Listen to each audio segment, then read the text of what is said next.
الحمد لله رب العالمين والصلاة والسلام على نبينا محمد وعلى آله وصحبه أجمعين.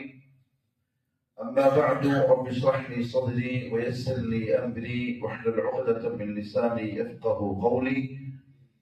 سبحانك لا علم لنا إلا ما علمتنا إنك أنت العليم الحكيم. اللهم ألهمني مراشد أموري وأعذني من شرور نفسي ومن سيئات أعمالي. അല്ലാഹു സുബ്ഹാനഹു വ തആല മൂസ നബി അലൈഹിസ്സലാത്തു വസ്സലാമിനെ അദ്ദേഹം പറഞ്ഞ പോലെ ചെറിയ ഒരു വാചകത്തിന്റെ പേരിൽ പിടികൂടി. അതായത് ജനങ്ങൾ ചോദിച്ചു, ഏ മൂസ അലൈഹിസ്സലാം, നിങ്ങളെക്കാളും അറിവുള്ള ആരെങ്കിലും ഇപ്പൊ ദുനിയാവിൽ ഉണ്ടാവോ? അദ്ദേഹം ഉർഫൻ, സാധാരണഗതിയിൽ വഹ്യ് വരുന്നൊരു നബിയാണ്, റസൂലാണ്, തൗറാത്ത് നൽകപ്പെട്ട ആളാണ്. ആ നിൽക്കുന്ന ആളുകൾക്കിടയിൽ സ്വാഭാവികമായും അദ്ദേഹം തന്നെയാണ് ആലിം. അദ്ദേഹം പറഞ്ഞ വാക്ക് അല്ലാഹുവിന് അത്ര ഇഷ്ടപ്പെട്ടില്ല. നഅം, എന്നെക്കാളും വലിയ വേറൊരു ആലിം ഉണ്ടാവാൻ ചാൻസ് ഇല്ല. ആ വാചകം ഒരിക്കലും അടിമകൾക്ക് നല്ലതല്ല എന്നാ പറഞ്ഞു തരുന്നത്. ഈ അനാനിയത്ത്, ഞാനെന്ന ഭാവം, അത് മനുഷ്യനെ തകർത്ത് കളയും. ചില സാലിഹ്യങ്ങളായ ആളുകൾക്ക്, അത് പ്രവാചകന്മാരായാലും നമ്മുടെ കൂട്ടത്തിലായാലും, വന്നു പോകുന്ന ചില അബദ്ധങ്ങളുടെ പിടുത്തം ദുനിയാവിൽ തന്നെ ഉണ്ടാവും. എന്തിന്? ആഖിറത്തിൽ അവരെ രക്ഷപ്പെടുത്താൻ. ചിലപ്പോ നമ്മൾ വിചാരിക്കുന്നുണ്ടാവല്ലോ, നല്ല മനുഷ്യന്മാരായിരിക്കും, ആദർശത്തിന്റെ കാര്യത്തിലും അമലുകളുടെ കാര്യത്തിലും ഹറാമ് ഹലാലുകളെ നോക്കി കൃത്യത പാലിക്കുന്ന കാര്യത്തിലും ഒക്കെ 100% ക്ലിയർ ആയിരിക്കും. പക്ഷെ അവരിൽ നിന്ന് വരുന്ന ചെറിയ ചില അബദ്ധങ്ങളെ അള്ളാഹു ചിലപ്പം ശക്തിയായിട്ട് ചെയ്യും, പിടികൂടും. കാരണം അവരെടുത്തുനിന്ന് അങ്ങനെ വരാൻ പാടില്ല. മറ്റൊരിടത്തുനിന്ന് ഉണ്ടാവാം, ഒരത്ര ക്ലിയർ ഇല്ലാത്തവരാണ്. ഇവരെടുത്തുനിന്ന് വന്നാൽ ഒരു നല്ല പിടുത്തം അള്ളാഹു പിടിക്കും. അതൊരു ഓർമ്മപ്പെടുത്തലാണ്, അല്ലാതെ എന്തല്ല, ശിക്ഷിക്കലല്ല. മുഹമ്മദ് മുസ്തഫ സല്ലല്ലാഹു അലൈഹി വസല്ലമ തങ്ങൾക്കും അങ്ങനെ പലപ്പോഴും വന്നു. ഖുർആനിൽ തന്നെ അല്ലാഹു ആയത്ത് അവതരിപ്പിച്ചു, അബസ വതവല്ല. ആ ആയത്ത് ഇറങ്ങാൻ തന്നെയുള്ള സബബുൽ നുസൂല് മുഹമ്മദ് സല്ലല്ലാഹു അലൈഹി വസല്ലമ തങ്ങളുടെ ഭാഗത്ത് നിന്ന് ഖൈറിന് വേണ്ടി വന്ന ചെറിയ ഒരു പ്രശ്നം. കാരണം ഖുറൈശികളിൽപ്പെട്ട നേതാക്കന്മാര് പറഞ്ഞു, ഏ മുഹമ്മദ് സല്ലല്ലാഹു അലൈഹി വസല്ലം, നമ്മുടെ നാട്ടിലെ വലിയ പേരും പെരുമയും തറവാട് കുടുംബക്കുള്ള ആൾക്കാരാണ്. പക്ഷെ നിങ്ങളുടെ കൂടെ ഇരിക്കുന്ന ആൾക്കാരാണെങ്കിലോ ഖബ്ബാബ്, അമ്മാർ, ബിലാൽ, യാസിർ പോലെയുള്ള വെറും അടിമകളാണ്. അതായത് വിശ്വാസമാങ്ങളുടെ ഏറ്റവും അടുത്ത ആളുകൾ ഈ പാവങ്ങളാണ്. അപ്പൊ അവരുടെ കൂട്ടത്തിൽ നമുക്ക് വന്നിരിക്കാൻ ഇച്ചിരി പ്രയാസമുണ്ട്. ഒരു പ്രത്യേക സമയം നമുക്ക് തന്നൂടെ, അല്ലെങ്കിൽ നമ്മൾ വരുമ്പോ ഇവരെയൊക്കെ ഒന്ന് ഒഴിവാക്കിക്കൂടെ? മുഹമ്മദ് സല്ലല്ലാഹു അലൈഹി വസല്ലം അവിടെ ചിന്തിച്ചത് ഖൈറായിരുന്നു, ശരിയാ. കാരണം ഈ ഫുഖറാക്കൾ വരുന്നതിനേക്കാളും ഉപകാരപ്പെടും ഖുറൈശികളുടെ കൂട്ടത്തിലുള്ള നേതാക്കന്മാര് വന്നാൽ.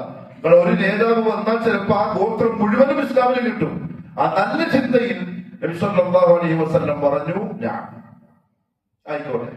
പക്ഷെ അള്ളാഹുവിനെ തീരെ പിടിച്ചില്ല. കടുത്ത ഭാഷയിലാണ് അള്ളാഹു ആയത്ത് അവതരിപ്പിച്ചത്.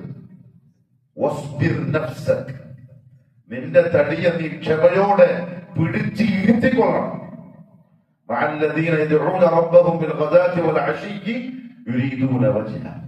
അള്ളാന്റെ വജ്ഹ് മാത്രം ഉദ്ദേശിച്ച് രാവിലെയും വൈകുന്നേരവും അള്ളാഹുവിനെ സ്മരിക്കുന്ന മുവഹിദുകളായ ഈ പാവപ്പെട്ട ഇവരുടെ കൂടെ തങ്ങൾ ഇരുന്നോളണം. നിങ്ങളുടെ നോട്ടം വരെ അവരിൽ നിന്നും മാറ്റാൻ പറ്റില്ല. കടുത്ത ഭാഷയിലുള്ള താക്കീത് വന്നു. അതേസമയത്ത് അബ്ദുല്ലാഹ് ഇബ്നു മക്തൂം റളിയല്ലാഹു അൻഹു വലിയ നേതാക്കന്മാരോട് സംസാരിച്ചുകൊണ്ടിരിക്കുന്നതിന്റെ ഇടയിൽ അദ്ദേഹം കയറി വന്നു. അത് നബി സല്ലല്ലാഹു അലൈഹി വസല്ലം തങ്ങൾക്ക് ഇച്ചിരി പ്രയാസമുണ്ടാക്കി. കാരണം ഇവര് എണീച്ചു പോയി പോവോ, ഇനി ഞാൻ പറയുന്നത് കേട്ടാതിരുന്നോ, ഒരു വലിയ ഖൈർ നഷ്ടപ്പെടുമോ എന്ന് പേടിച്ചപ്പം ആ മുഖത്ത് ഇദ്ദേഹം വന്നതിലുള്ള ഒരു വൈമനസ്യം പ്രകടമായി. അതേ വാക്കിൽ അല്ലാഹു ആയത്തിറക്കി, അബസ വതവല്ല, നിങ്ങളെ മുഖം ചുളിച്ച് മുഖം തിരിച്ചു കളഞ്ഞു അല്ലേ? എന്റെ ഒരു അടിമ വന്നപ്പോ ഇനി ആ പരിപാടിക്ക് നിൽക്കാൻ പാടില്ല.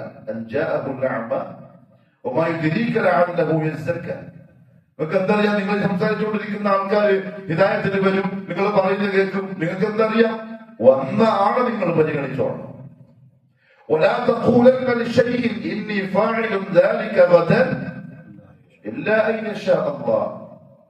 ചില അറാബികൾ വന്നിട്ട് ചില ചോദ്യങ്ങൾ ചോദിച്ചു. നബി സല്ലല്ലാഹു അലൈഹി വസല്ലം പറഞ്ഞു, നാളെ ഞാൻ പറഞ്ഞുതരാം. അതൊന്നും ഇഷ്ടപ്പെട്ടില്ല.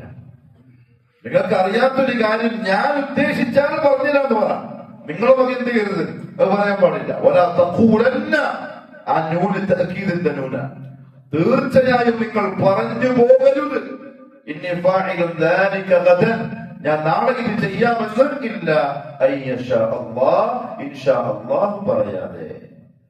ചില നല്ല അടിമകളുടെ ജീവിതത്തിന് എന്തെങ്കിലും ചെറിയ ചില പോരായ്മകൾ വരുമ്പോൾ വരുന്ന പിടുത്തം ഭയങ്കര പിടുത്തായിരിക്കും. എന്നാലോ കുരുത്തം കെട്ട മനുഷ്യന്മാരെയോ അങ്ങോട്ടളയും. അവരെ വിട്ട് കളയുക എന്നുള്ളത് അവരോടുള്ള അള്ളാന്റെ ഇഷ്ടമല്ല. നമ്മുടെ മാഷി, സ്കൂൾ പഠിപ്പിക്കുന്ന മാഷി, ആര് തെറ്റ് ചെയ്താൽ കൂടുതൽ സൃഷ്ടിക്കുക, പഠിപ്പിച്ചിട്ട് നാലികൾ ചെയ്താൽ ഫസ്റ്റ് ബെഞ്ച് ബാക്ക് ബെഞ്ച് കുരുത്തങ്ങൾ കാണിച്ചാലോ? നിങ്ങൾ അതിനകത്തുള്ള വഴി ചെയ്തോ കളിച്ചോ പോയിക്കോ വന്നോ ഒരു പ്രശ്നമില്ല. അതിനർത്ഥം ഈ ബാക്ക് ബെഞ്ചിനോട് മാഷിന് ഭയങ്കര സ്നേഹം എന്നാ. പക്ഷെ വേറെ കാര്യം കേട്ടോ, ആ ബാക്ക് ബെഞ്ചിനായിരിക്കും മാഷന്മാരോട് കൂടുതൽ ഇഷ്ടം. പിന്നെ കുറെ കാലം കഴിഞ്ഞ് മീശി താടിനെ വെച്ചിട്ട് കാണുമ്പോ ബാക്ക് ബെഞ്ചായിരിക്കും ഒരു തവാദു മാഷിന്റെ മുമ്പിൽ കാണിക്കല്. ഫസ്റ്റ് ബെഞ്ചൊക്കെ മാഷിനെക്കാളും ബില്ലറായിട്ടാ ഇപ്പം നടക്കുന്ന നിലവിലുള്ള ഒരവസ്ഥ.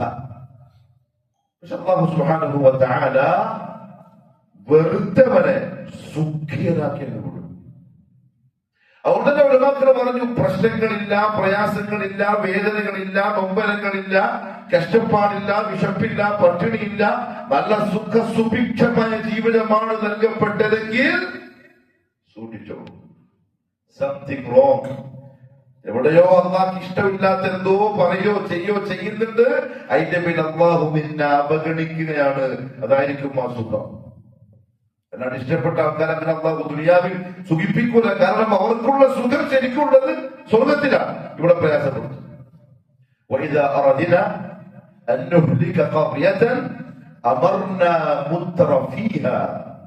നാം ഒരു രാജ്യത്തെ നശിപ്പിക്കാൻ തീരുമാനിച്ചാൽ നാം ചെയ്യുന്നത് എന്താണ്? അമർന മുത്തറഫീഹ, അവിടെയുള്ള ആളുകളെ സുഖലോലുപന്മാരാണ്. തിന്നാനും കുടിക്കാനും കൊടുക്കാനും ചെയ്യാനും കളിക്കാനും ചിരിക്കാനും ഇഷ്ടം പോലെ കൊടുക്കും. അവരാ നൽകപ്പെട്ട സുഖങ്ങളിൽ അങ്ങ് മുഴുകും. അസമയത്ത് എന്റെ തീരുമാനം വരും, നശിപ്പിക്കും. എങ്ങനെ? തരിപ്പണമാക്കി കളയും. ദമ്മറ എന്ന് പറഞ്ഞാൽ പൊടിയാക്കി കളയുന്ന പറയുന്ന പേരാണ്. ആ തരത്തിൽ ഇസ്രായേലിന്റെ കളിയൊന്നും കുറെ മുമ്പോട്ട് പോകില്ല. ഒരു ഭാഗത്ത് ഫലസ്തീൻ എന്ന് പറയുന്ന ആ ചെറിയ രാജ്യത്തിനുള്ള പ്രവാചകന്മാരുടെ പേരക്കുട്ടികൾ എന്ന് പറയാവുന്ന ആളുകൾ കാട്ടിക്കൂട്ടിയ അള്ളാഹുവിനെ ഉറപ്പിക്കുന്ന സംഗതി ഒരു ഭാഗത്ത്, അതൊന്നും നിഷേധിക്കാൻ കഴിയില്ല. അങ്ങനെ ആൾക്കാരെ വെള്ളം പൂശിയിട്ട് ഒരു വിഭാഗത്തെ കുറ്റപ്പെടുത്താൻ നമുക്ക് നിന്നാൽ ശരിയാവില്ല. ഒരു പക്ഷേ ചെയ്തതിന്റെ ഫലമായിരിക്കാം അനുഭവിക്കുന്നുണ്ടാവുക. അങ്ങനെ അള്ളാഹു പലപ്പോഴും ചെയ്തിട്ടുണ്ട്. പരിശുദ്ധ ഖുർആനിൽ തന്നെ കുരുത്തക്കേട് കാണിച്ച ആളുകളുടെ സംഭവങ്ങൾക്ക് നമുക്ക് പറഞ്ഞിരുന്നില്ല. അവർ ഇങ്ങനെയൊക്കെ ചെയ്തു, പകരം ഞാൻ ഇങ്ങനെ ചെയ്തു.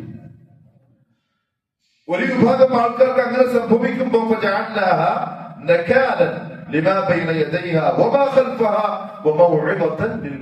ബാക്കിയുള്ളവർക്ക് അതൊരു പാടാണ് തിരിച്ചു വരാൻ. അത് കണ്ട് മനസ്സിലാക്കി ബാക്കിയുള്ളവര് എത്രയും പെട്ടെന്ന് തൗബ ചെയ്ത് തിരിച്ചു വന്നിട്ടില്ലെങ്കിൽ അതേ അനുഭവം നിങ്ങളെ കാത്തിരിക്കുന്നുണ്ട് എന്ന് പറഞ്ഞുതരാൻ വേണ്ടിയിട്ടാണ്. മറുഭാഗത്ത് ളാലിമുകളായ ആളുകൾ അക്രമകാരികൾ കാട്ടിക്കൂട്ടുന്ന ഈ അക്രമങ്ങളൊന്നും അല്ലാഹു കാണുന്നില്ല എന്നൊന്നും നിങ്ങൾ വിചാരിക്കൊന്നുമാണ്. എല്ലാം കാണുന്നുണ്ട്, കൃത്യമായിട്ട് അറിയും ചെയ്യാം. അവരെങ്ങനെ സുഖിക്കാൻ വേണ്ടി ഞാൻ വിടും. അവസാനം ഒരു പിടുത്തം ഞാൻ പിടിക്കുകയും ചെയ്യും. ജൂതൻ പിടിക്കപ്പെടാൻ പോവാൻ. അതിന് മുസ്ലിങ്ങൾക്ക് ഒരു സംശയത്തിന്റെ ലെവലേഷമില്ല. യഹൂദികൾ ദുനിയാവിൽ പിടിക്കപ്പെടാൻ പോവാണ്. എത്രത്തോളം എന്ന് പറഞ്ഞാൽ മുഹമ്മദ് സല്ലല്ലാഹു അലൈഹി വസല്ലം പറഞ്ഞു, അവർ ഒളിച്ചിരിക്കുന്ന കല്ലും മലവും വരെ വിളിച്ചിട്ട് പറയും, യാ അബ്ദുല്ലാഹ് യാ മുസ്ലിം വറാഇ യഹൂദി തആല വഖ്തുൽഹു. അല്ലാഹുവിന്റെ അടിമയെ മുസ്ലിമേ, തന്റെ ബാക്കിലുള്ള ഒരു യഹൂദി ഒളിച്ചിരിക്കുന്നു, വാ വന്ന് കൊന്നിട്ട് പോ എന്ന് പറയുന്ന കാലം വരാനിരിക്കുന്നേ ഉള്ളൂ. ഇപ്പൊ അവർ സുഖങ്ങളിൽ മുഴുകി ജീവിക്കാൻ, പിഞ്ചു വൈദ്യങ്ങളെ പൊട്ടിത്തെറിക്കുമെന്ന് അവർക്ക് ഒരു തരത്തിലുള്ള അലിവും മനസ്സിന് വരുന്നില്ല. പിഞ്ചു വൈദ്യങ്ങളും പട്ടിണി കിടന്ന് എല്ലും തോലുമായി കാണുന്ന കാഴ്ച ദൂരത്തുനിന്ന് കാണുന്ന നമുക്കൊരു പ്രയാസം, അതൊന്നും ജൂതന്റെ മനസ്സിൽ വരൂല. പക്ഷെ ഒരു ദിവസം വരാറുണ്ട്,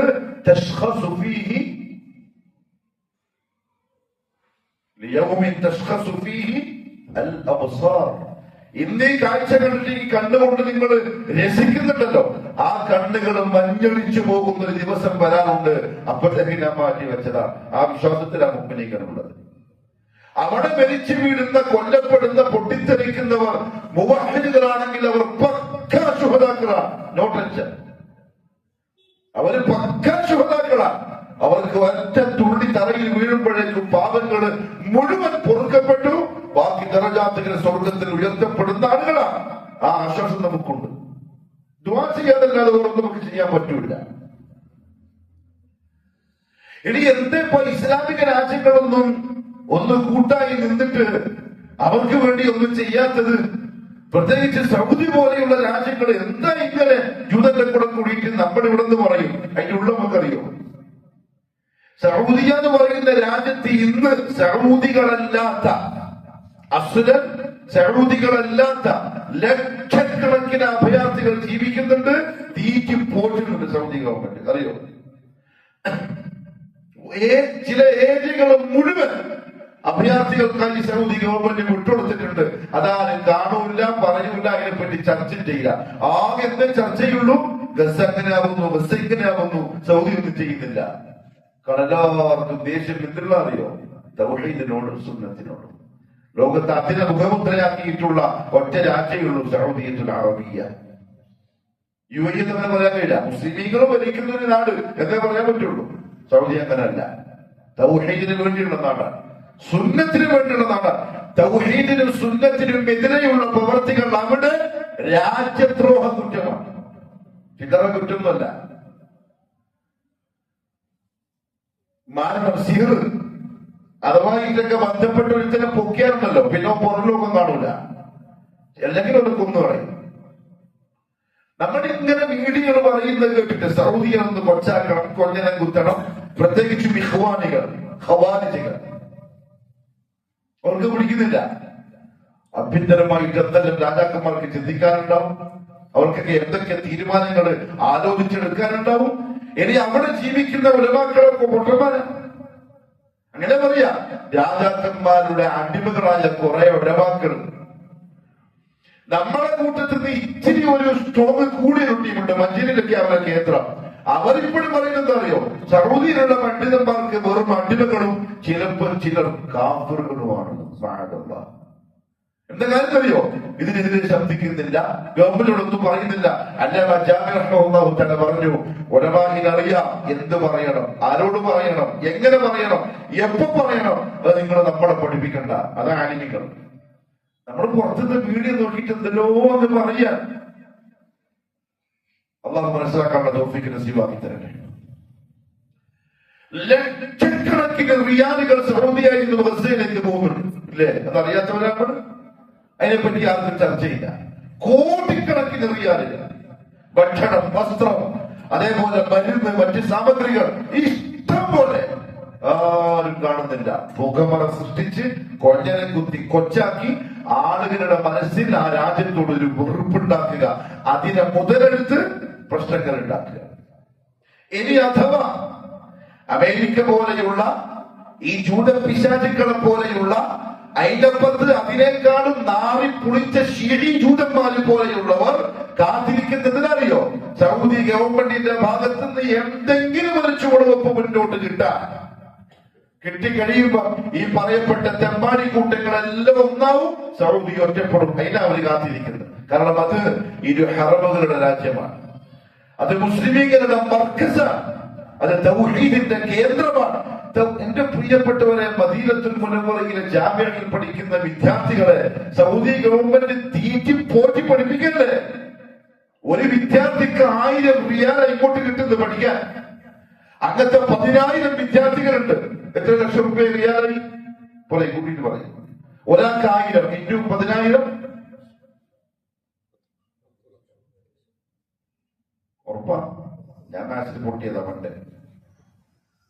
ഒരു മാസം 10 ലക്ഷം റിയാൽ. ഇന്ത്യൻ മണി എത്രയും?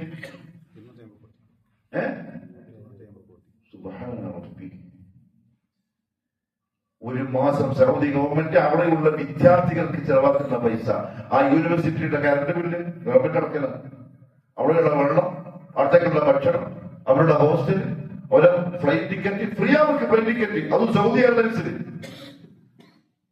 ഇതിനെന്തിനാദ്യോ അവിടുത്തെ ദീൻ പഠിച്ച്, തൗഹീദ് പഠിച്ച്, സുന്നത്ത് പഠിച്ച് ലോകത്തിന്റെ 4 ഭാഗത്തേക്ക് ദാഇമാരായി പോവാൻ, അതൊന്ന് തകർന്നു കിട്ടാൻ കാത്തിരിക്കുന്ന പിശാചുക്കളുടെ പ്രതിപ്രതു. അതിനെ മുഹമ്മദും മലിക് സൽമാനും കൂടി വാതിൽ തുറന്നു കൊടുക്കാൻ നമ്മളീ പറയുന്നത്. ആ വന്നടിച്ചോളി, എന്നെ തകർത്തിട്ട് പോയിക്കോളി. പൊട്ടന്മാരല്ല രാജ്യം ഭരിക്കുന്ന രാജാക്കന്മാര്, മന്ദബുദ്ധികളല്ല. നമ്മളാ മന്ദബുദ്ധികൾ. പത്രം വായിച്ച്, ഫേസ്ബുക്ക് കണ്ടിട്ട്, അല്ലെങ്കിൽ എഴുതി എന്തെങ്കിലും വായിച്ചിട്ട് സൗദി അങ്ങനെ, ആ രാജാവ് ഇങ്ങനെ, ഈ രാജാവ് ഇങ്ങനെ. അവിടെയൊക്കെ റാസിഖുകളായ ആലിമീങ്ങളുണ്ട്. ഖുർആന്റെയും സുന്നത്തിന്റെയും അടിവേരറിഞ്ഞ ഉലമാക്കളുണ്ട്. ഇപ്പൊ ഒരാൾ പോയി, അത് ശൈഖ് റഹ്മഹുല്ലാഹു തആല. ശൈഖ് സാലിഹ് അൽ ഫൗസാൻ റഹ്മഹുല്ലാഹ് ജീവിച്ചിരിപ്പുള്ള മുത്താണ്, മുത്ത് കടലാണ്, കടൽ ഇൽമിന്റെ. എന്തൊരു അത്ഭുതമാണ് അവരുടെ ഇൽമ്. ശൈഖ് റഹ്മഹുല്ലാന്റെ ഫോട്ടോ ഇപ്പൊ വരുന്നുണ്ട് ഫേസ്ബുക്കില്. ഹോസ്പിറ്റലിൽ കിടക്കുക, അതിന്റെ അപ്പുറത്തൊരു ശിഷ്യൻ ഇരിക്കുന്നുണ്ട്. ഫത്വ വന്ന ചോദ്യങ്ങൾ വായിച്ചു കൊടുക്കുന്നു. മരണക്കിടക്കയിൽ കിടന്നിട്ട് അദ്ദേഹം അതിന്റെ മറുപടി കൊടുക്കുന്നു, ഹദീസുമായിട്ട് ഉദ്ധരിച്ചിട്ട്. ഇതാ രാജ്യത്തിന്റെ സംഭാവനയാണ് ഈ ലോകത്തിന്. അതില്ലാതാവാൻ കൊതിക്കുന്ന പിശാചുക്കളാണ് ഈ ജൂതന്മാരും ഇറാനിയൻ ഷീകളും തെമ്മാടികളും. ഇറാനികളുടെ മുഖത്തിന്റെ വെളുപ്പും കവടിന്റെ ചുവപ്പും കയ്യിലുള്ള മോതിരവും പിന്നെ തലരിക്കെട്ടും നല്ല മുടപടാവെടുത്ത താടിയും നല്ല സുന്ദരക്കുട്ടപ്പന്മാരായ നേതാക്കന്മാരെയും കണ്ടിട്ടൊന്നും വഞ്ചിതനായി പോവണ്ട. ഈ പറഞ്ഞ ഈ ഗസയിലെ പ്രിയപ്പെട്ട കുട്ടികളെ ബോംബിട്ട് തകർക്കുന്ന ഈ ജൂത പിശാചിനേക്കാൾ 100 മടങ്ങ് ഇസ്ലാമിനോട് ശത്രുതയുള്ള, മെൻഹജു സലഫിനോട് ശത്രുതയുള്ള ക്രൂരന്മാരായ ചെന്നായിക്കള ഈ ഇറാനികൾ. അവരെ താരീഖതാണ്. അവരുടെ ഉദ്ദേശം എന്താ അറിയോ? മെൻഹജു സലഫിനെ പൊളിച്ചിട്ട് നാമാവിശേഷമാക്കണം. എന്നിട്ട് പരിശുദ്ധ മക്കത്തുള്ള മസ്ജിദുൽ ഹറാം, കഅബാലയം പോലെ കർബലയിൽ അവർ നിർമ്മിച്ച കേന്ദ്രത്തിലേക്ക് ആളുകൾ ചെല്ലണം. എന്നിട്ട് കോടിക്കണക്കിന് ഉറുപ്പിന്റെ വരുമാനം ഉണ്ടാക്കിയിട്ട് ഇവർക്ക് സുഖിക്കണം. സ്വപ്നത്തിൽ പറ്റും, യാഥാർത്ഥ്യത്തിൽ നടക്കുന്ന കാര്യമല്ല. അബ്രഹത്ത് എന്തിനാണെന്നറിയോ? കാർ പൊളിക്കാൻ വന്ന് താരീഖ് അറിയോ? സംഭവത്തിന്റെ തുടക്കം. അബ്രഹത്ത് ആരാണ് ശരിക്കും? നജ്ജാശി രാജാവിന്റെ ഗവർണറാണ്. രാജാവല്ല, നജ്ജാശി രാജാവിന്റെ യമനിലെ ഗവർണറാണ്. ഇവൻ മക്കത്തുള്ള കച്ചവടക്കാരിൽ നിന്ന് കാബയെ പറ്റി കേട്ടു. ഒരു പള്ളി ലോകത്തിന്റെ 4 ഭാഗത്തു നിന്നും ആളുകൾ അതിനെ ലക്ഷ്യമാക്കിയിട്ട് വരികയാണ്. وأذن في الناس بالحج يأتوك رجالا وعلى كل ضامر يأتين من كل فج عميق. ഇബ്രാഹിമേ, ഇനി ആൾക്കാരെ വിളിച്ചോ അലൈഹിസ്സലാം. അള്ളാഹ് പറഞ്ഞു, ഇബ്രാഹിം ചോദിച്ചു, യാ അല്ലാഹ്, ഞാൻ ഇങ്ങോട്ട് വിളിച്ചിട്ട് ആര് കേൾക്കാനാണ്? ഈ മലകൾ മാത്രമുള്ള മക്കത്ത് നിന്ന് വിളിച്ചിട്ട്. അള്ളാഹു പറഞ്ഞു, ഇബ്രാഹിമെ വിളിക്കാനല്ലേ ഞാൻ പറഞ്ഞു, കേൾപ്പിക്കാൻ പറഞ്ഞിട്ടില്ലല്ലോ. കേൾപ്പിക്കാൻ എന്റെ ജോലിയല്ലേ. അന്ന് ഇബ്രാഹിം അലൈഹിസ്സലാം ഉറക്കെ വിളിച്ചു, അയ്യുഹന്നാസ്, ജനങ്ങളെ, മാലോകരെ, അള്ളാഹുവിന്റെ വീടിന്റെ പണിപൂർത്തിയായിട്ടുണ്ട്. ഹജ്ജ് കർമ്മത്തിന് വേണ്ടി, തവാഫിന് വേണ്ടി വന്നുകൊള്ളുക. മുഹമ്മദ് സല്ലല്ലാഹു അലൈഹി വസല്ലം തങ്ങൾ അരുളി. ഇബ്രാഹിം നബിയുടെ ശബ്ദത്തിന് മലകൾ തലതാഴ്ത്തി കൊടുത്തു. അതാര് കേട്ടോ, അത് ഉത്തരം കൊടുക്കാനുള്ള തൗഫീഖ് ആർക്ക് കിട്ടിയോ, ഓനതിന്റെ മുമ്പിൽ എത്തിയിരിക്കും. എത്ര കാപ്പി വിട്ടിട്ട് ഒരു കാര്യമില്ല. ആ തൗഫീഖ് ഉണ്ടെങ്കിൽ അതിന്റെ മുമ്പിൽ എത്തുള്ളൂ. വിളിച്ചു. അള്ളാഹു പറഞ്ഞു, നടന്നിട്ട് വരും, വാഹനം പുറത്ത് വരും, കുഴിയിലുള്ളിന്ന് വരും, മലഞ്ചെരുവിന്ന് വരും, മരുഭൂമിയിൽ വരും, കാട്ടിനുള്ളിന്ന് വരും. ഹജ്ജിന്റെ സമയത്തൊന്നും പോയി നോക്കി, ഹജ്ജിന്റെ സമയത്തൊന്നും പോയി നോക്കിയ ആഫ്രിക്കക്കാര് എവിടെയാ താമസിക്കുന്നത് അറിയാം? ക്ലോക്ക് ടവറിൽ. കറുകറുത്ത മനുഷ്യന്മാരുണ്ടല്ലോ ആഫ്രിക്കൻ ടീംസ്, അവര് താമസിക്കുന്നത് ക്ലോക്ക് ടവറിൽ. കാരണം പോലെ പൈസയുണ്ട്. പക്ഷെ അവരെവിടെ ഇരിക്കുന്നത് അറിയോ? ക്ലോക്ക് ടവറിലെ അവരുടെ ഹോട്ടലിലെ ആ ചന്തി താന്നു പോകുന്ന സോഫയിലല്ല, അവര് മുറ്റത്തെ മടൽ ഇങ്ങനെ കിടക്കുന്നുണ്ട് വെയിലത്ത്. കാരണം അവർക്കതേ പറ്റൂ, അവരുടെ നാട്ടിലെ ശീലതാണ്. അങ്ങനെ നമ്മൾ കേൾവി പോലും ഇല്ലാത്ത മൂലയിൽ നിന്നും മരുഭൂമിയിൽ നിന്നും കഅബാലയത്തിനാണെത്തുന്നുണ്ട്. എത്തും ഇലാ യൗമിൽ ഖിയാമ.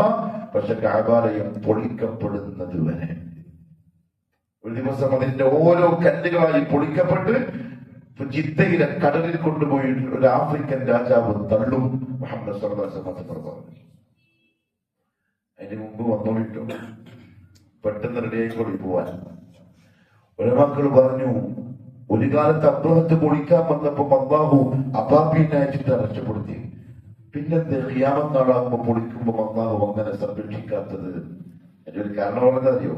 അത് ഏറ്റെടുക്കാൻ അർഹതയുള്ള ആളുകൾ ഇല്ലാതെയാവും. അത് അന്ത്യനാളിന്റെ അടയാളമാണ്. ഇപ്പൊ ഇവൻ കേട്ടു, ഇങ്ങനെ ആൾക്കാരെ പോകുന്നുണ്ട്. ഇവൻ യമനിൽ അതേപോലെ ഒരു കനീസ പണിതു, ദേവാലയം. എന്നിട്ട് പരിസരത്തുള്ള മുഴുവൻ പ്രദേശങ്ങളിലും വിളംബരം ചെയ്തു, ഞാൻ ഇവിടെ ഇങ്ങനത്തൊന്നും ഉണ്ടാക്കിയിട്ടുണ്ട്, എല്ലാം അങ്ങോട്ട് വന്നോളൂ. ഈച്ച വരെ വരുന്നില്ല. കാരണം ഇത് വേറെ, അത് വേറെ. മക്കത്തിൽ കച്ചവടത്തിന് പോയ ചില അറബികൾ ഇത് കണ്ടു. നമ്മളെ കഅബാലയത്തെ വെല്ലുവിളിച്ചുകൊണ്ട് ഓരവിടെ ഒരു കനീസ ഉണ്ടാക്കി വെച്ചിരിക്കുന്നു. ഈ അറബികൾ എന്തെങ്കിലും എഴുതി അതിന്റെ ഉള്ളിൽ കയറിയിട്ട് തൂറിട്ടടിച്ചു പോയി. എന്തായാലും പറയാം, എല്ലാവരും സാഹിത്യമാക്കേണ്ടതല്ലേ? എന്താണ് അത് തന്നെ. അറിയുന്ന ഭാഷ തന്നെ പറഞ്ഞു, അറിയാത്ത ഭാഷ പറഞ്ഞാൽ നിങ്ങളിങ്ങനെ തലയാട്ടിക്ക് പോകും. പിന്നെ നാളെ ചോദിച്ചാൽ പറയും, എന്തോ ചായ കുടിച്ചിട്ടല്ലേ പറഞ്ഞെന്ന് പറയുന്നത്. പിന്നെ അതിനകത്ത് തന്നെ ചോദിക്കുന്നതല്ലേ. ഇത് അബ്രഹത്ത് അറിഞ്ഞ അവരുടെ ഇസ്സത്തിനെ ബാധിക്കുന്ന വിഷയങ്ങൾ ഇങ്ങനെയുണ്ടല്ലോ. നമ്മുടെ അഭിമാനത്തെ തൊട്ട് കളിച്ചാൽ ചിലപ്പോൾ മനസ്സിലാക്കൂല. ഇത് അബ്രഹത്തിന്റെ ഇസ്സത്തിനെ ബാധിക്കുന്ന വിഷയങ്ങൾ. ഒരു കൂട്ടം അറബികൾ വന്നിട്ട് ഇത് ചെയ്തു എന്ന് പട്ടാളക്കാരിൽ പോയിട്ട് പറഞ്ഞപ്പോ ഉടനെ തന്നെ മഹ്മൂദ് എന്ന് പറയുന്ന ആ ആലയും കൂട്ടി ഒരു പട്ടാളത്തെ തയ്യാറാക്കി വിട്ടു. എങ്ങോട്ട്? അലം തറ കൈഫ ഫഅല റബ്ബുക ബിഅസ്ഹാബിൽ ഫീൽ. അല്ലാഹുവിന്റെ വീടാണ്, സംരക്ഷിക്കുന്ന കാര്യം ഉറപ്പാണ്. എന്തൊക്കെ താരീഖുണ്ടെന്നറിയോ? അബ്ദുൽ മുത്തലിബ് അന്ന് പറഞ്ഞൊരു വാക്കുണ്ട്, ഇന്നമാ അന റബ്ബുൽ ഇബ്ൽ വ ഇന്ന ലിൽ ബൈത്തി റബ്ബൻ സയംനഉഹു. ഞാൻ ഒട്ടകത്തിന്റെ മുതലാളിയാണ്, ഇതിന് വേറൊരു ഉടമസ്ഥനുണ്ട്, അതിന് നോക്കിക്കോളൂ. അള്ളാഹു നോക്കിക്കൊള്ളുന്ന റസൂലുള്ളാഹി തങ്ങൾ ജനിക്കുന്നതിന്റെ 6 മാസം മുമ്പ് അബ്ദുൽ മുത്തലിബ് ഇത് പറയുന്നു. ആമുൽ ഫീൽ. അബ്രഹത്ത് പൊളിക്കാൻ വേണ്ടി വന്നു, അബാബീലിനെ അയച്ചു. ആ കല്ല് തീക്കട്ട കൊണ്ടിട്ടു, നശിപ്പിച്ച്. കുറേശികൾ മലന്റെ മുകളിൽ ഈ കാഴ്ചക്ക് ഇങ്ങനെ ലൈവായിട്ട് കണ്ടുകൊണ്ടിരിക്കുക. അബ്രഹത്തിന്റെ ആശങ്ക അറിയോ? അത് കിട്ടിക്കഴിഞ്ഞാൽ ബൈത്തുൽ മാലിലേക്ക്, ഖജനാവിലേക്ക് കോടികൾ ഇങ്ങനെ ഒഴുകും. അത് കണ്ടുന്നിട്ടിരിക്കുന്ന പിശാചുക്കൾ ഇന്നുണ്ട്.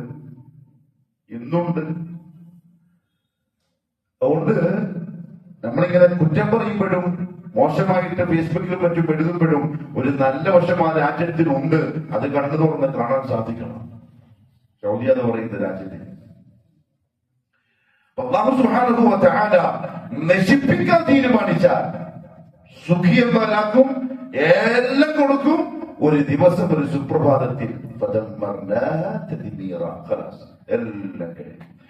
كم تركوا من جنات وعيون وزروع ومقام كريم ونعمة كانوا فيها فاكهين كذلك وأورثناها قوما آخرين. ഇങ്ങനത്തെ വലിയ വലിയ മണികാലുകളും പീരങ്കികളും മിസൈലുകളും സൂപ്പർസോണിക് ജെറ്റുകളൊക്കെയുള്ള എത്ര ആളുകൾ കം തറക്കു, അവരൊക്കെ ഒഴിവാക്കിയിട്ട് പോയി. തോട്ടങ്ങള്, നദികള്, അരുവികള്, സ്വത്തുകള് ഇഷ്ടം പോലെ. കൃഷിയിടങ്ങള്, അതേപോലെ തന്നെ വലിയ വലിയ മണിമാളികകൾ, കൊട്ടാരങ്ങൾ, വനഅ്മത്തിൻ കാനൂ ഫീഹാ ഫാകിഹീൻ, സുഖകരവുമാരായിട്ട് അവർ അനുഭവിച്ചുകൊണ്ടിരുന്ന നിഅമത്തുകൾ എല്ലാം വിട്ടിട്ട് പോയി. കദാലിക വഅൗറസ്നാഹാ ഖൗമൻ ആഖരീൻ, അത് വേറെ ആൾക്കാർക്ക് ഞാൻ കൊടുത്തു, ഇവരും അതേപോലെ പോകും, അതൊരു സംശയമില്ല. അതുകൊണ്ട് അല്ലാഹു സുബ്ഹാനഹു വ തആല ചില നല്ല ആളുകൾ എന്തെങ്കിലും കാണിച്ചാൽ ദുനിയാവിൽ തന്നെ പിടികൂടും. അതെന്നെ റബ്ബ് ഓർമ്മപ്പെടുത്താൻ വേണ്ടി തോന്നിയതാണ് എന്ന് മനസ്സിലാക്കാൻ സാധിച്ചവൻ ജയിച്ചു. അല്ലാത്തവൻ എന്ത് ചെയ്യും? അള്ളാഹുവിനെ കുറ്റം പറയും. ഇതെല്ലാം ചെയ്തിട്ടെന്താ കാര്യം? ഞാനിങ്ങനല്ല ഇപ്പിന് പറഞ്ഞിട്ടെന്താ കാര്യം? അത് ഒരാളിങ്ങനെ ഇരുത്തിയിട്ട് ഇങ്ങനെ തിന്നുമ്പോൾ ശ്രദ്ധിക്കണ്ടേ? ഇയാൾക്ക് തിന്നാനുള്ള ആഗ്രഹങ്ങൾ ഉണ്ടാവും. ഇപ്പൊ വേണ്ട, ലാസ്റ്റ് മതി, 2 വെച്ചാൽ മതി, ലാസ്റ്റ് ആയതുകൊണ്ട് ശ്രദ്ധിച്ചോളിച്ചാ. അത് മനസ്സിലാക്കാനുള്ള ഒരു മനസ്സ് കിട്ടിയാൽ ഭാഗ്യവാനാണ്. ഇതെന്നെ അള്ളാഹു ഒന്ന് തോന്നിയതാണ്. മുഅ്മിനീങ്ങൾക്ക് പരീക്ഷകൾ വരും, തീർച്ചയായും വരും. തൗഹീദ് കൂടുന്നതിനനുസരിച്ച്, ഈമാൻ ശക്തമാകുന്നതനുസരിച്ച് പരീക്ഷണങ്ങൾ ഒന്നിനും പുറകെ ഒന്നായി വന്നുകൊണ്ടിരിക്കും. സഹാബത്ത് ചോദിച്ചു, യാ റസൂലല്ലാഹ് സ്വല്ലല്ലാഹു അലൈഹി വസല്ലം, മൻ അശദ്ദു നാസി ബലാഅൻ, ജനങ്ങൾ കൂട്ടത്തിൽ ഏറ്റവും ശക്തമായി അധികമല്ല. ചോദ്യത്തിന്റെ അർത്ഥം മനസ്സിലായോ? ഏറ്റവും അധികമായി പരീക്ഷിക്കപ്പെടുന്നല്ല, പരീക്ഷണത്രേ ഉള്ളൂ. പക്ഷെ ഏറ്റവും ശക്തമായി ആരായിരിക്കും പരീക്ഷപ്പെടുക? അൽ അംബിയ, നബിമാരാണ്. തുമ്മൽ അംസലു ഫൽ അംസൽ, പിന്നെ ഈമാനും അമലും തഖ്വയും കൂടുന്നതിനനുസരിച്ച് അവരായിരിക്കും പരീക്ഷിക്കപ്പെടുക. അപ്പൊ എന്തായിരിക്കും ആ പരീക്ഷണത്തിന്റെ അർത്ഥം? ഒന്നുകിൽ എന്തോ റൂട്ട് തെറ്റുന്നുണ്ട്, അപ്പൊ നടിച്ചിട്ട് ഇങ്ങോട്ട് കണക്കാന്ന് പറയുന്നതാണ്. അതല്ലെങ്കിൽ എന്തോ ചെയ്തു പോയിട്ടുണ്ട് മുമ്പ്, അത് പുറത്ത് കിട്ടാനുള്ള ഒന്നിനും ചെയ്യുന്നില്ല. നല്ലോണം തന്നെ ഒന്ന് ഇസ്തിഗ്ഫാർ വർദ്ധിപ്പിക്കുന്നുണ്ടാവില്ല, 10% സദഖ ചെയ്യുന്നുണ്ടാവില്ല. അപ്പൊ അതൊന്ന് പുറത്തു കൊടുക്കാനുള്ള കാരണമാക്കിയിട്ട് എന്ത് ചെയ്യും? പരീക്ഷിക്കും.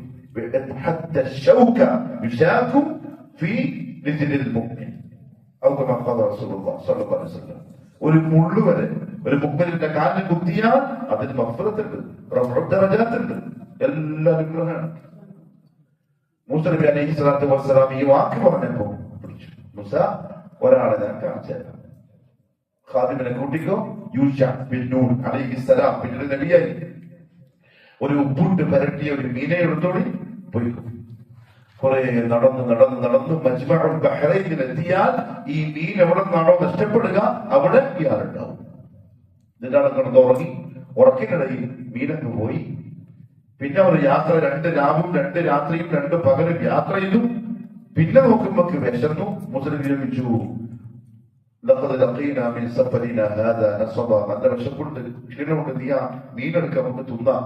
അപ്പോഴാണ് ഖാദിം പറഞ്ഞു, ഓഹോ ആ മീൻ പോയില്ലോ, ഞാനത് പറയാൻ മറന്നുപോയി. ഒരു റിവായത്തിൽ കാണാം, യൂശ അലൈഹിസ്സലാം ഈ മീൻ പോകുന്ന കണ്ടില്ല.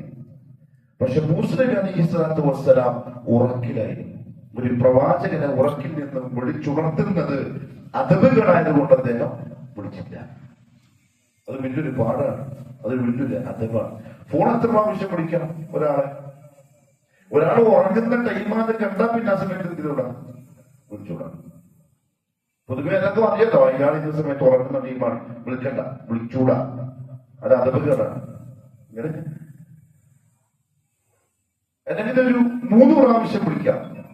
3 പ്രാവശ്യം വിളിച്ചിട്ട് എടുക്കുന്നില്ല, എന്തായിരിക്കും? എന്തോ തിരക്കിലാണ് ആള്. 4ാമത്തെ പ്രാവശ്യം വിളിച്ചൂടാ, ഭാര്യയാണെങ്കിലും. പക്ഷെ പറയണ്ട, പറഞ്ഞാൽ പോലെ അല്ലെങ്കിൽ തന്നെ ഇപ്പൊ തീരെ സ്നേഹമില്ല. പണ്ടത്തെ എത്രയാ വിളിക്കല്, കെട്ടിയ ഉടനെ വിളിക്കുമ്പോ തന്നെ ദേഷ്യം പിടിക്കുന്നത് തന്നെ പറയും. പക്ഷെ അത് മനസ്സിലാക്കണം, അത് ഭേദമാണ്, അത് അതബുകളാണ്. ഉച്ചക്കൊരു പുറക്കേക്ക് അതിഥിയായിട്ട് പോകാൻ പാടില്ല എന്നല്ല അള്ളാഹു പറഞ്ഞു. വീട്ടിൽ ആളുകളിൽ ലൈവായിട്ടിരിക്കുന്ന സമയം നോക്കിയിട്ട് വേണം അതിഥിയായിട്ട് പോവാൻ. പോകുമ്പോ വിളിച്ച് പറഞ്ഞിട്ട് പോക്കാണ് അതിന്റെ മര്യാദ. മുഹമ്മദ് സല്ലല്ലാഹു അലൈഹി വസല്ലം സ്വന്തം വീട്ടിലേക്ക് വരുന്നത് ഒരാളെ കൂട്ടിട്ട് അറിയിക്കും, ഇന്ന സമയം ഞാൻ എത്തുന്നു പോയിട്ട് പറയണോ. അതിന് കാരണം പറഞ്ഞതറിയോ? നമ്മൾ പെട്ടെന്ന് കയറി പോകുമ്പോ അവിടെ കാണുന്ന മാഹൗല് ചിലപ്പോൾ നമുക്ക് താങ്ങാൻ പറ്റിയതായിരിക്കൂല, പ്രശ്നങ്ങളാവും, ചിലപ്പോൾ തലാഖ് വരെ സംഭവിച്ചേക്കാം. ഫിത്ന ഒഴിവാക്കാനാണ് അത് പറഞ്ഞത്, ഫിത്ന ഉണ്ടാക്കാനല്ല. സർപ്രൈസ് ആയിട്ട് പോകുന്നില്ലേ? ഗൾഫ് തന്നെ വരുന്ന 5 കൊല്ലം കഴിഞ്ഞിട്ട് പറയാണ്ട് വീടിന്റെ സംഗതി എന്നല്ല, മോശമാണത്. അത് സംസ്കാരത്തിനെതിരാണ്. എന്തെല്ലാം അവസ്ഥ കോലത്തിലാണ് വീട്ടിലുണ്ടാവുക ആൾക്കാർ. അതുകൊണ്ട് തന്നെ യൂശ അലൈഹിസ്സലാം വിളിച്ചില്ല. പിന്നെ ഉറങ്ങി എണീച്ചപ്പോൾ രണ്ടാളും മറന്നുപോയി.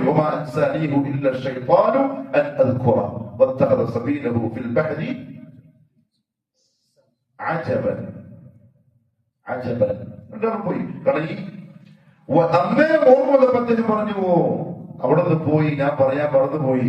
രണ്ടാളും തിരിച്ചു. തിരിച്ചാ വഴിക്ക് ഇങ്ങനെ നടന്ന് മീൻ പോയ സ്ഥലം കണ്ടെത്തി. അപ്പൊ അവിടെയുണ്ട് ഖിദർ അലൈഹിസ്സലാത്തു വസ്സലാം. നബിയാണോ വലിയാണോ? നബിയാണ്. അത് ശരി, കഴിഞ്ഞ ആഴ്ച ഞാൻ പറഞ്ഞത് അയ്യാഴ്ച മറന്നുപോയി. നബിയാണ്. എന്തുകൊണ്ടറിയാം? നബിയാണെന്ന് പറയാനുള്ള കാരണം മൂസാ നബി അലൈഹിസ്സലാത്തു വസ്സലാമിന്റെ ഉസ്താദായി ഒരു വലിയനെ അല്ലാഹു ആക്കൂല. ഒരു നബിയുടെ ഉസ്താദായി ഒരു വലിയ ഉണ്ടാവൂല, നബിയെ ഉണ്ടാവുള്ളൂ. അതുകൊണ്ടാണ് അദ്ദേഹം നബിയാണെന്ന് സമർത്ഥിക്കാനുള്ള കാരണം. മാത്രമല്ല അദ്ദേഹം പറഞ്ഞു, ഞാൻ ഇതൊക്കെ ചെയ്യുന്നത് എന്റെ വകയല്ല, പിന്നെയോ ഇപ്പൊ വഹി കിട്ടുന്നുണ്ടെന്നതിന്റെ അർത്ഥം. വഹി ആർക്കെ കിട്ടും? നബിമാർക്കെ കിട്ടുള്ളൂ. അതുകൊണ്ട് തന്നെ അദ്ദേഹം നബിയാണ് എന്നതാണ് പ്രബലമായ അഭിപ്രായം. അദ്ദേഹത്തിന്റെ ഖിദർ എന്ന പേര് വരാൻ കാരണം ഉണങ്ങിയ സ്ഥലത്ത് ഇരുന്നാൽ ആ സ്ഥലം എന്താവും? പച്ചയാവും. അതുകൊണ്ട് ഖിദർ എന്ന പേര് വന്നു. എന്തായാലും കണ്ടു. മൂസാ നബി അലൈഹിസ്സലാത്തു വസ്സലാം പോയി സലാം പറഞ്ഞു. അദ്ദേഹം ചോദിച്ചു, ഈ നാട്ടിൽ എന്ത് സലാം? ഇബ്നു ഹജർ റഹ്മഹുല്ലാഹ് പറഞ്ഞു, അതായത് അത് കുഫാറുകളുടെ നാടായിരുന്നു. ഇസ്ലാം അവിടെ എന്തില്ല, പരിചയമില്ല. ബഹുമാനപ്പെട്ട ഖിദർ അലൈഹിസ്സലാം നബിയാണ്, റസൂലല്ല. അവിടെ എന്തില്ല, ദഅവത്ത് വാജിബുമല്ല, തർബീയത്ത് കൊടുക്കാൻ മുസ്ലിമീങ്ങളുമില്ല. അപ്പൊ സലാം കേട്ടപ്പം ചോദിച്ചു, ഈ നാട്ടിൽ എവിടെന്താ ഈ സലാം പറച്ചല്? നിങ്ങൾ ആരാ? അല്ല മൂസ, ഞാൻ മൂസയാണ്. അപ്പൊ തിരിച്ചൊരു ചോദ്യം, മൂസ ബനി ഇസ്രായേലിന്റെ മൂസയാണോ? ഇത് ചോദിച്ചപ്പോ ഉലമാക്കൾ പറഞ്ഞു, കണ്ടോ നബിമാർക്ക് എന്നറിയാൻ പറ്റില്ല, ഗൈബ് അറിയാൻ പറ്റില്ല. ഗൈബ് അറിയുമെങ്കിൽ ബനൂ ഇസ്രായേലിന്റെ മൂസയാണോ എന്ന് അദ്ദേഹം ചോദിക്കേണ്ട കാര്യം ഇല്ലായിരുന്നു. അറിയാൻ പറ്റൂല. അതെല്ലാം ബനൂ ഇസ്രായേലിന്റെ മൂസയാണ്, കാര്യം ഇതൊക്കെയാണ്. ഞാൻ നിങ്ങളുടെ കൂടെ എന്ത് ചെയ്യുന്നു? എൽമ് പഠിക്കാൻ വേണ്ടിയിട്ട് വരാൻ ഉദ്ദേശിക്കുന്നു. കയ്യാച്ച നമ്മൾ പറഞ്ഞതാണ്. അങ്ങനെ അങ്ങോട്ടും ഇങ്ങോട്ടും ഷർത്ത് വെച്ചു. അദ്ദേഹം പറഞ്ഞു, എന്റെ കൂടെ നിനക്ക് വരാൻ പറ്റും തോന്നില്ല. കാരണം നിനക്ക് അല്ലാഹു നൽകിയ ഇൽമൊന്ന് വേറെയാണ്, എനിക്ക് തന്നിട്ടുള്ള ഇൽമ് വേറെയാണ്. എല്ലാവർക്കും എല്ലാ ഇൽമും ഒരുപോലെ കിട്ടണമെന്നില്ല, വ്യത്യസ്തമാണ്. അതുകൊണ്ട് തന്നെ എപ്പോഴും ഒരു ആലിമ്, ഒരു പണ്ഡിതൻ വിനയാന്വിതനായിരിക്കും. ഓന്റെ ഏറ്റവും വലിയ അറിവ് എന്തായിരിക്കും അറിയോ? എനിക്കിതറിയാം, പക്ഷെ അതുപോലെ അറിയാം. വേറൊന്നും മറ്റേക്കറിയാം. അത് വന്നാൽ ആള് മുത്തവാദിയാവും. എല്ലാം എനിക്ക് മാത്രമേ ഉള്ളൂ എന്ന് തോന്നിയാൽ വിനയം ഒരിക്കലും അവനുണ്ടാവില്ല. കിബറനാവും. ആ കിബർ അവനെ തകർക്കും, ഉറപ്പാണ്. കിബറൻ തകർക്കപ്പെടുന്ന കാലത്തിൽ ഏറ്റവും വലിയ കിബറിനായിരുന്നു ഫിർഔൻ. എന്തായില്ല, വെള്ളത്തിൽ മുങ്ങി ശ്വാസം മുട്ടിയിട്ട് ചത്തു ഫിർഔൻ. ഏറ്റവും വലിയ കിബറൻ. അതെന്നെയാണ് കിബറന്മാർക്ക് ദുനിയാവുള്ളൂ. അല്ലാഹു കാത്തിരക്ഷിക്കട്ടെ. കിബർ കാരണം അല്ലാഹുവിന് മുത്തക്കബ്ബിറിനെ ഇഷ്ടമല്ല, കിബറന്മാരെ ഇഷ്ടമല്ല. ഖിദർ അലൈഹിസ്സലാത്തു വസ്സലാമിനോട് ആ സമയത്ത് മൂസാ നബി അലൈഹിസ്സലാത്തു വസ്സലാം പറഞ്ഞു, സതജിദുനി ഇൻഷാ അല്ലാഹു സാബിറൻ. ഞാൻ എന്ത് ചെയ്തോളാം? ക്ഷമിച്ചോളാം. നിങ്ങളുടെ ഇൽമൊന്ന് വേറെ, എന്റെ ഇൽമ വേറെയാ. എന്തായാലും രണ്ടും കൂടി കൂട്ടിമുട്ടുമ്പോ പ്രശ്നങ്ങൾ ഉണ്ടാവും. പക്ഷെ എനിക്ക് സബർ ഉണ്ടാവും. വലാ അഅസി ലക അംറ. ഞാൻ എന്ത് ചെയ്യൂല, നിങ്ങൾ എന്ത് പറഞ്ഞാലും എതിരി കാണിക്കും. ഇതൊരു താലിബുൽ ഇൽമിന്, വിദ്യാർത്ഥിക്ക് ആവശ്യമുള്ള 2 സിഫത്തുകളാണ്. ഒന്ന് സബർ. സബറില്ലാണ്ട് ഇൽമു കിട്ടൂല, ഒരിക്കലും കിട്ടൂല. മറ്റൊന്ന് അധ്യാപകനോടുള്ള അനുസരണം. കാഫിറാണ്. ഇൽമു പഠിപ്പിച്ചിരുന്ന ആള് കാഫിറാണെങ്കിലും ആ അത് ബഹുമാനിച്ചോളണം, അയാളെ ബഹുമാനിച്ചോളണം, ആദരിച്ചോളണം. അപ്പൊ അദ്ദേഹം പറഞ്ഞു, അങ്ങനെയാണെങ്കിൽ എനിക്കൊരു ഷർത്ത് അങ്ങോട്ട് വെക്കാനുണ്ട്.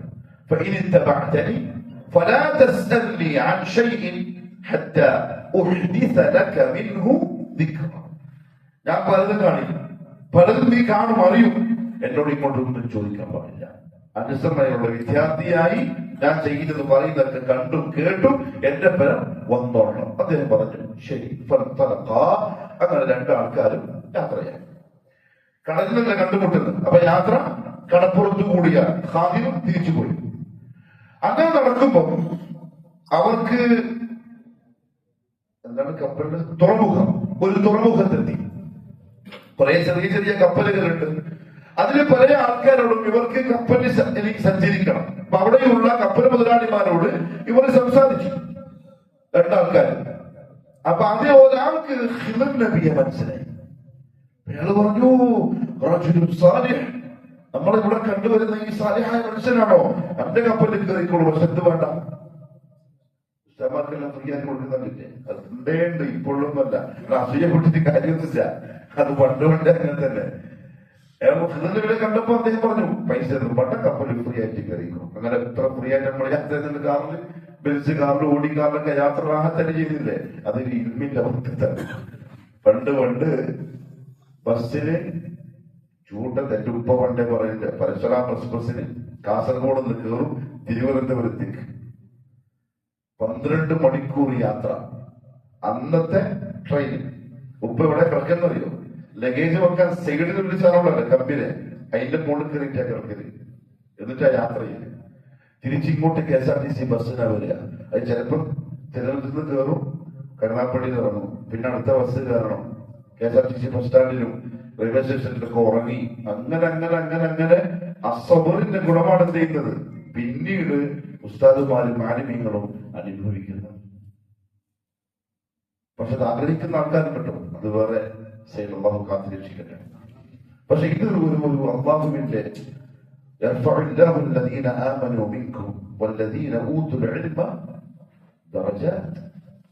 ഈമാനുള്ളവരെയും ഇൽമു നൽകപ്പെട്ടവർക്കും അള്ളാഹു ദറജകൾ ഉയർത്തും. നിങ്ങൾ പഠിക്കുന്ന പള്ളിയിലെ ഖത്തീബിനെ സ്നേഹിക്കുന്നുണ്ടോ? എന്റെ ഗ്ലാമർ കണ്ടില്ല, തടി കണ്ടില്ല, എന്റെ കുടുംബങ്ങൾക്ക് അറിയോ, എന്റെ പോലെ അറിയോ, നാടറിയോ? എന്നല്ല, എന്റെ നാവിൽ അള്ളാഹുവിന്റെ നാവിലൂടെ നിങ്ങൾ കേൾപ്പിക്കുന്ന അക്കാര്യത്തിനാണ് നിങ്ങൾക്ക് സ്നേഹം. അതാ നിങ്ങളെ വിജയവും. എന്നെ സ്നേഹിച്ചാൽ ആളുകൾ എന്നെ വെറുക്കും. എന്നെ നോക്കിയിട്ട് സ്നേഹിച്ചാൽ, മനുഷ്യനെല്ലാം സ്നേഹിക്കേണ്ടത് മനുഷ്യനോട് പ്രകൃതിപരമായിട്ടുള്ള കണക്ഷനാണ്. പക്ഷെ ഇഷ്ടം വേണ്ടത് ഇൽമിനോടാണ്. അപ്പൊ അത് പറഞ്ഞിരുന്ന ആൾക്കാരോടും സ്വാഭാവികമായും ആ സ്നേഹം ഉണ്ടാവും. ഞാൻ നിങ്ങളോട് ഖുറാഫാത്ത് പറയാൻ തുടങ്ങിയാലോ? ഇവരെല്ലാം നമ്മളെ സ്നേഹിച്ച് തുടങ്ങി, എല്ലാം ക്ലാസ്സിലൊക്കെ വരാൻ തുടങ്ങി. ഇനിയിപ്പോ അതൊക്കെ നമുക്ക് മറ്റെഴുത്ത് തുടങ്ങാം എന്ന് പറഞ്ഞിട്ട് ഖുറാഫാത്ത് പറഞ്ഞാലോ? പിറ്റിത്താശിക്ക് മുമ്പ് വേണാറുണ്ടാവും. കാരണം സ്നേഹം നമുക്ക് ഇൽമിനോടാണ്. അങ്ങനെയായിരിക്കണം. വേറെ ഒന്ന് വ്യക്തിപരമായിട്ട് നമുക്ക് നമ്മൾ തമ്മിൽ യാതൊരു എന്താ പറയാ കമ്മിറ്റ്മെന്റ്, ഭാഷയിൽ എന്താ പറയാ, അതില്ല. നമ്മൾ തമ്മിലുള്ള കരാറ് അതിന്റെ അപ്പുറത്ത് വേറൊന്നുമില്ല. അതിനെതിരെ ക്രിക്കറ്റിൽ കണ്ടാൽ ധൈര്യമായിട്ട് ചോദിക്കാം. ഉമർ ബിൻ ഖത്താബ് റളിയല്ലാഹു അൻഹു മിമ്പറിന്റെ മുകളിലാണ്. അതിന്റെ മുകളിൽ പറഞ്ഞു, യാ മഅ്ശറൻ നിസാ, പെണ്ണുങ്ങളെ, നിങ്ങൾ എന്ത് ക്രൂരതയായി കാണിക്കുന്നത്? കുറെ ചെറുപ്പക്കാരെ കല്യാണം കഴിക്കാൻ വേണ്ടി നിൽക്കുന്നു. നിങ്ങൾ മധുരിങ്ങനെ ചോദിച്ചാൽ എങ്ങനെയാ അവർ കല്യാണം കഴിക്കുക? അതുകൊണ്ട് 400 ദിർഹം മാത്രമേ ചോദിക്കാൻ പാടുള്ളൂ. പെണ്ണുങ്ങൾ അണിയിച്ചു. പള്ളിയിൽ ആരുണ്ട്? പെണ്ണുങ്ങളുണ്ട്. യാ അമീറൽ മുഅ്മിനീൻ, നിങ്ങൾ ആരാണ് മഹർ നമുക്ക് നിശ്ചയിച്ചു തരാൻ? നിങ്ങൾ ആരാണ് നമുക്ക് മഹർ കൃത്യപ്പെടുത്താൻ? അള്ളാഹു പറയുന്നുണ്ട് പരിശുദ്ധ ഖുർആനിൽ, പെണ്ണുങ്ങൾക്ക് അവര് പറയുന്ന മഹർ കൊടുത്തോളണം. നിങ്ങളാരാ ഇതാക്കാൻ? ഉണ്ടാട്ടില്ല.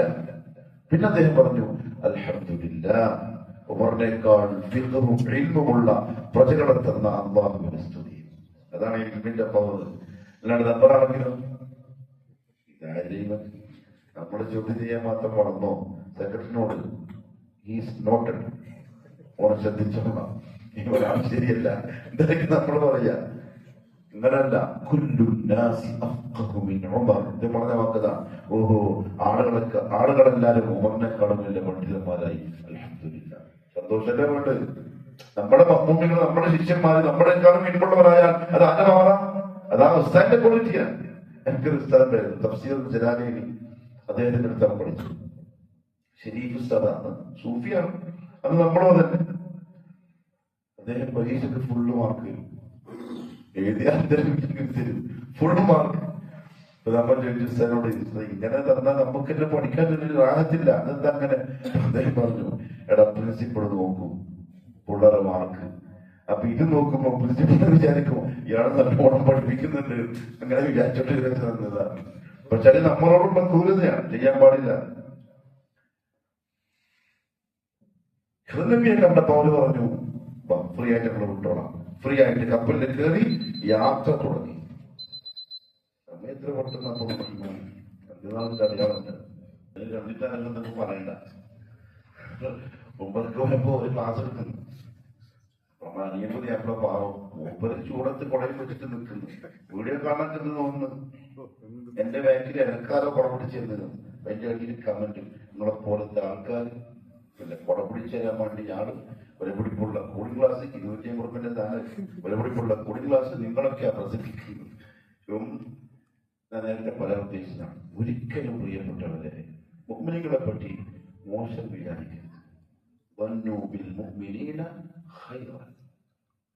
മുഅ്മിനീങ്ങളെ പറ്റി വ്യക്തമായി നമുക്ക് ഇന്ന കാര്യം ഷർറുണ്ടെന്ന് അറിയാത്ത നിലക്ക് ഒരാളെ പറ്റി മോശമായി വിചാരിക്കാനേ പോകരുത്. അങ്ങനെ വിചാരം വന്നാൽ വേഗം ചെയ്താൻ വരും, അതിനെ കത്തിച്ചേരും, പിന്നെ പ്രശ്നം. വളരെ വന്നതാണത്. പല വിചാരങ്ങളും അനുമാനങ്ങളും വലിയ പാപമായി മാറുണ്ടോ ശ്രദ്ധിച്ചോ. അതിനെപ്പറ്റി മോശമായിട്ട് വിചാരിച്ചു പോകണ്ട. അങ്ങനെ അവർ കപ്പലിൽ കയറി യാത്ര തുടങ്ങി. മൂസാ നബി അലൈഹിസ്സലാത്തു വസ്സലാം നല്ല സന്തോഷത്തിലാണ്. ഈ കപ്പലിൽ യാത്ര ചെയ്തുകൊണ്ടിരിക്കുമ്പോ നബി സല്ലല്ലാഹു അലൈഹി വസല്ലം പറഞ്ഞു, അവരിന്റെ ഭാഗത്തൊരു കുരുവി പക്ഷി വന്നിരുന്നു. അത് കടലിൽ നിന്ന് 2 തുള്ളി വെള്ളം കൊത്തി കുടിച്ചിട്ട് പാറിപ്പോയി. ഇത് കണ്ടപ്പോ ഖിദ്ർ അലൈഹിസ്സലാം പറഞ്ഞു, മൂസ അലൈഹിസ്സലാം ഇത് കണ്ടോ, ആ കുരുവി കടലിൽ നിന്നും കൊത്തിയെടുത്തൊരു തുള്ളി ഇൽമുണ്ടല്ലോ, അള്ളാഹുവിന്റെ ഇൽമിനെ വെച്ച് നോക്കുമ്പോൾ നമ്മുടെ 2 പേരുടെയും ഇൽമ് അത്രത്തോളം വരില്ല. അവിടെയും മുസ്ലിമിനെ ഖിദ്ർ ഓർമ്മിപ്പിക്കുകയാണ്, ഒരിക്കലും എന്ത് പറയരുത്, ഞാനാണ് ഏറ്റവും വലിയ ഇൽമുള്ളവൻ എന്ന് പറയരുത്, ഇത്രത്തോളം നമുക്ക് വരില്ല.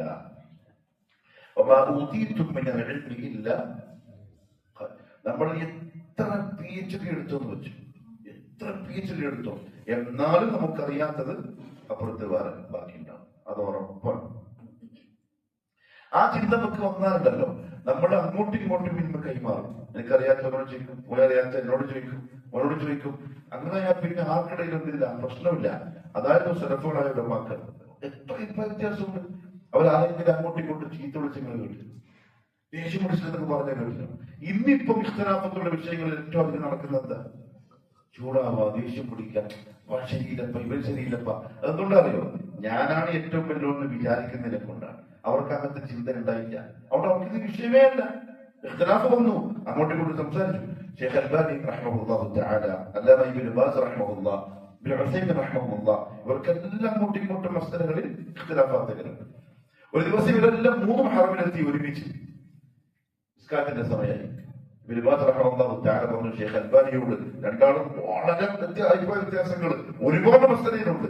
ഇമാമുണ്ട് ആര്? അല്ലാമ ഇബ്നു ബാസ് റഹ്മഹുല്ലാഹ്. ഷെയ്ഖ് അൽബാനി പറഞ്ഞു ശരിയാവില്ല, നിങ്ങൾ നിൽക്കണം. അപ്പൊ അദ്ദേഹം പറഞ്ഞു, നമ്മുടെ കൂട്ടത്തിൽ ഹദീസിന്റെ നിങ്ങളാണ് കൂടുതൽ അറിയുന്ന ആള്, അതുകൊണ്ട് നിങ്ങൾ നിൽക്കുക. ആരായി പറയുന്നു? ഹദീസ് കലക്കി കുടിച്ച ടീമായി പറയുന്നു. അതായിരുന്നു അവര്.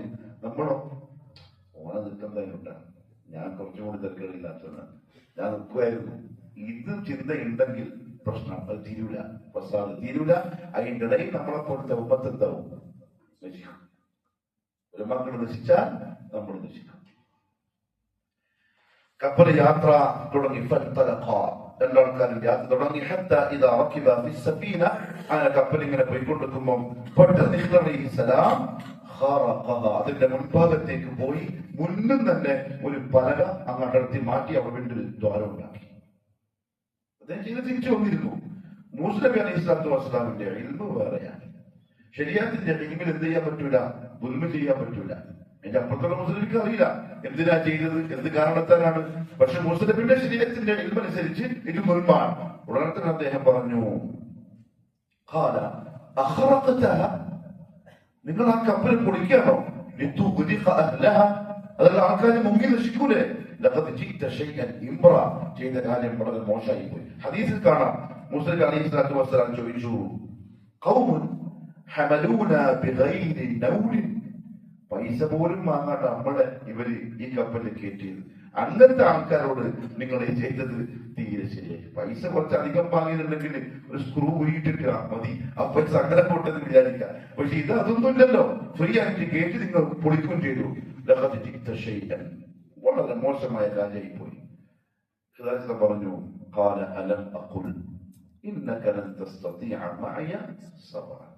ഞാൻ നിന്നോട് പറഞ്ഞില്ലേ നിനക്ക് എന്റെ പരം വരാൻ പറ്റൂല, ക്ഷമിക്കാൻ പറ്റൂല. അപ്പൊ തന്നെ മൂസ അലൈഹി സ്വലാത്തു വസ്സലാം പറഞ്ഞു, ഓഹോ ആ ശരത്ത് ഞാൻ മറന്നുപോയി, എന്നോടൊന്നും ചോദിക്കാൻ പാടില്ല എന്ന് പറഞ്ഞില്ലേ, അത് ഞാൻ എന്ത് ചെയ്തു, മറന്നുപോയി. എന്നെ ബുദ്ധിമുട്ടിപ്പിക്കല്ല, ഇനി ഞാൻ ചോദിക്കൂല. നിങ്ങൾ എന്തും പറയുകയോ ചെയ്യോ എന്തൊക്കെ ചെയ്തോ ഉടൻ എനിക്ക് വന്നേ പറ്റുള്ളൂ. ശരത്ത് പാലിച്ചു. പിന്നെ യാത്ര തുടർന്നു. കപ്പൽ ഇറങ്ങേണ്ട സ്ഥലത്തെത്തി. രണ്ടുപേർക്കലും ഇറങ്ങി. ഇപ്പൊ കരയിലൂടെ നടക്കാൻ തുടങ്ങി. അവിടെ കടപ്പുറത്ത് കുറച്ച് കുട്ടികൾ കളിച്ചുകൊണ്ടിരിക്കുന്നുണ്ട്. കടപ്പുറത്ത് ഗുലാം എന്ന് പറഞ്ഞാൽ ഒരു 10 വയസ്സിന്റെ മുകളിലുള്ള ഒരു കുട്ടി. ഖിദർ അലൈഹിസ്സലാത്തു വസ്സലാം ആ മോനെ പിടിച്ചുകൊണ്ടുവന്നു. തലയിൽ തന്നെ പോയിട്ട് പിടിച്ചു, അവിടെ കിടത്തി. എന്നിട്ട് കത്തിയൂരി അങ്ങനെ തന്നെ അറുത്തിട്ട് പോകും. മുസ്ലിമിന്റെ ഇൽമില് കൊല എന്താ? ഹറാമാണ്. ശരിയാത്തിന്റെ ഇൽമില് ഒരാളെ വെറുതെ ദുൽമൻ കൊല്ലാൻ പാടില്ല, ഭയങ്കര ഗുരുതരമായ കുറ്റാണ്. മുസ്ലിമിക്ക് ആ ഇൽമിലുള്ള ദേഷ്യം പുറത്തേക്ക് പോകും. അദ്ദേഹം പറഞ്ഞു,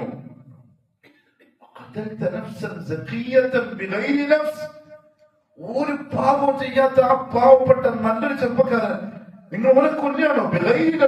ആരെങ്കിലും കൊന്നിട്ടാണെങ്കിൽ പിന്നെയും പറയാ, അതുപോലെ ചെയ്തിട്ടില്ല, വെറുതെ എന്തിനെ പിടിച്ച് കൊല്ലുക.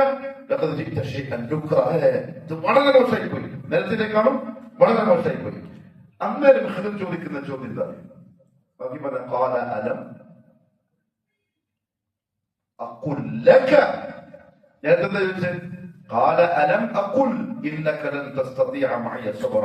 എന്തില്ല? ലക്കയില്ല. കാരണം ഖിദറിന് അറിയാം സംഭവം മുസ്ലിം മറന്നുപോയതാണ്, ഷർത്ത് വിട്ടുപോയതാണ്. പക്ഷെ ഇപ്പോഴത്തെ ചോദ്യം മറന്നിട്ടല്ല, അത് ശരിക്കും അറിഞ്ഞ് ദേഷ്യം പിടിച്ച് ചോദിച്ചതാണ്. അപ്പൊ അലം അഖുൽ ലക, ലക്ക കൂട്ടി ഖുർആന്റെ അതിമനോഹരമായ പ്രയോഗങ്ങളാണ്. ഞാൻ നിന്നോട് പറഞ്ഞില്ലേ നിനക്ക് എന്റെ പരം വരാൻ പറ്റൂല, നിനക്ക് താങ്ങാൻ കഴിയൂല, അതുകൊണ്ട് നമ്മൾ ശരിയാവൂല, നീ വിട്ടോളി. അപ്പൊ അദ്ദേഹം പറഞ്ഞു, ശരി ശരി, എന്നാ പിന്നെ ഓക്കെ, ഞാൻ സമ്മതിച്ചു. ഇനി ഞാൻ എന്തെങ്കിലും ചോദിച്ചാൽ ഫലാ തുസാഹിബിനി, ഇനി എന്ത് ചെയ്യണ്ട, എന്നെ കൂടെ കൂട്ടണ്ട. ഇതെന്റെ ഒരു റിക്വസ്റ്റ് ആയിട്ട് സ്വീകരിക്കണം. ആദ്യം മറന്നുപോയതാണ്, പിന്നെ മനഃപൂർവ്വം ചെയ്തു, ഇപ്പൊ എന്ത് ചെയ്തു, ഷർത്ത് വെച്ചു. ഇനി എന്തെങ്കിലും ചോദിച്ചാൽ എന്നെ കൂട്ടണ്ട. അദ്ദേഹം സമ്മതിച്ചു. പോവാം.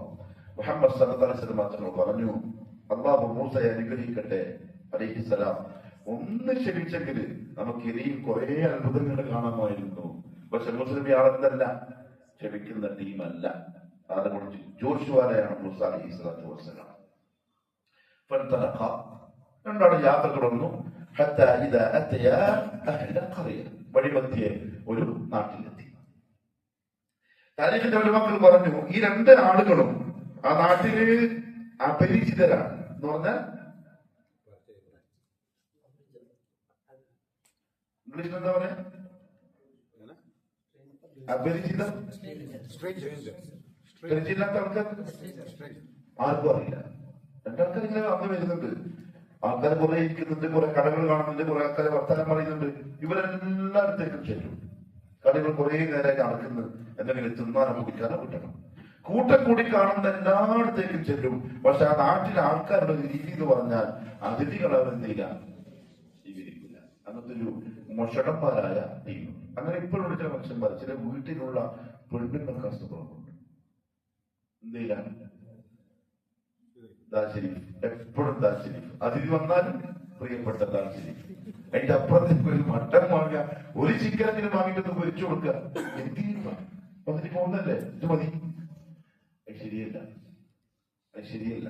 നിങ്ങൾക്ക് തരുന്നുണ്ടോ? അങ്ങനെ തരാൻ വേണ്ടി ഞാൻ പറയുന്നതല്ല, നന്നായിട്ട് തരുന്നുണ്ട്. അൽഹംദുലില്ലാഹ് ബാറക്കല്ലാഹു ഫീക്കും. പക്ഷെ അതിഥികൾ സൽക്കരിക്കും. കാരണം അതിഥികൾ വരുന്നത് മഗ്ഫിറത്തും കൊണ്ടാണ്, ബറക്കത്തും കൊണ്ടാണ് വീട്ടിലേക്ക് വരുന്നത്. അവർ തിരിച്ചു പോകുന്നത് നമ്മുടെ പാപങ്ങളുടെ മഗ്ഫിറത്തുമായിട്ടാണ്. 3 ദിവസം വരെ സൽക്കരിക്കണം ഇസ്ലാമിന്റെ നിയമം. ഒരു ദിവസം മൊത്തത്തിൽ അതിഥികൾക്കുള്ളതാണ്. നമുക്ക് ചോദിക്കാൻ പോലും പറ്റൂല. 3 അവർക്കുള്ള ദിവസമാണ് അതിഥി. അതുകൊണ്ട് തന്നെ ഉലമാക്കള് പൊതുവെ അതിഥികൾക്ക് ഒരു റൂം വീട്ടിലുണ്ടാക്കാറുണ്ട്. മുഹമ്മദ് ഖാൻ എന്ന് പറയില്ല, മുഹമ്മദ് ഖാന പഴയുള്ള ശീലം. മുഹമ്മദ് ഖാൻ അതിഥികൾ വന്നാൽ അവർക്ക് താമസിക്കാനുള്ള ഉത്തരേന്ത്യയിലെ പല സ്ഥലങ്ങളിലും ഇപ്പൊ അതുണ്ട്. എന്തൊരു ചങ്ങായി നാസർബായി യൂപിക്കാരൻ ഇപ്പൊ പോയപ്പോ വീടിന്റെ അടുത്ത് മാഷാല്ല ഇപ്പൊ നല്ല ഉഷാറായിട്ടുണ്ട്. ഇപ്പൊ ഏറ്റവും മുകളിൽ 2 റൂം, ഒരു ബാത്റൂം, നല്ല ഷാർപ്പായി. അതിഥികൾ വന്നാൽ പുറത്തേക്ക് കൂടെ മുകളിൽ പോയിക്കൂടാ. താഴെ കൂടുമായിട്ട് യാതൊരു കണക്ഷനും ഇല്ല. ഞാൻ കിടന്നപ്പോൾ ഷാർപ്പായി പൊട്ടിപ്പോയി. ഓൻ ചോദിച്ചു, ക്യാ സലാമുദ്ദീൻ ഭായി ഇത്തരം മോട്ട ഹോഗയോ? നല്ല പുതിയ നല്ല കട്ടിയുള്ള ചാർപ്പായിട്ട് മുകളിൽ 3ാം നിലയിൽ കയറ്റി. ഭയങ്കര സൽക്കരാണ്. ഗ്രാമീണരാണ്, നിഷ്കളങ്കരാണ്, വെറും ഗ്രാമീണർ. ഇപ്പോഴും യുപിയിലൊക്കെ മോദി സാഹിബ തന്നെ പറയുന്നുണ്ടെങ്കിലും ഇവിടെ എരുമ, അതിന്റെ പട്ടി, അതിന്റെ പന്നി, ഇവിടെ കുറേ മനുഷ്യപ്പുള്ളവർ, ഇവിടെ ചാണകത്തിന്റെ കുറെ കട്ട, ഇതെന്നെ ഇപ്പോഴും അടുത്ത വീട്ടിന്റെ അവസ്ഥ. നാണി എന്നാ പറയാ. എല്ലാ വീട്ടിന്റെ മുമ്പ് കൂടി ഒരു ഒഴുകുന്നുണ്ട്. രാവിലെ പോയി നിന്നാൽ ഇതിങ്ങനെ ഒഴുകി പോകുന്ന കാണാം. പിന്നെ പോത്തിനകത്തിന്റെ രക്തം കുറെ ഒഴുകി പോകുന്ന കാണാം. നാറ്റവും അന്തരീക്ഷം തന്നെ ഒരു നാറ്റം. നമ്മുടെ ഈ ഭാഗത്ത് താമസിക്കുന്ന ആൾക്കാർക്കൊന്നും അവിടെ പോയാലും താമസിക്കാൻ കഴിയില്ല.